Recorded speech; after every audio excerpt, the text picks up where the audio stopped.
Naložba je ocenjena na dober 1,3 milijona evrov brez davka, projekt pa sofinancirajo Ministrstvo za infrastrukturo, Ministrstvo za izobraževanje, znanost in šport, Šolski center Novo mesto in Mestna občina Novo mesto. Dejansko je šolski center umeščen v neko območje, ki nima ustrezne cestne infrastrukture. V nekih strateških načrtih sicer ta je že zarisana, umeščena, pa vendar bo še nekaj preteklo, preden bo zgrajena.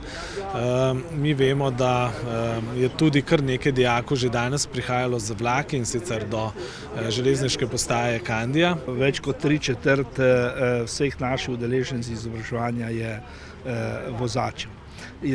Velik del teh vozačev, skoraj čez 1000, prihaja z vlakom, bodisi iz smeri Bele krajine ali pa iz Trebanjskega konca. Mladi izstopajo na železniškem postajališču Kandija, nato pešačijo do šole. In s tem v veliki meri obremenjujejo ulice v krajevni skupnosti Drska, s tem pa tudi krajane. Nenazadnje je vprašanje tudi varnosti, ker prestopajo čez železniški prak v tem delu.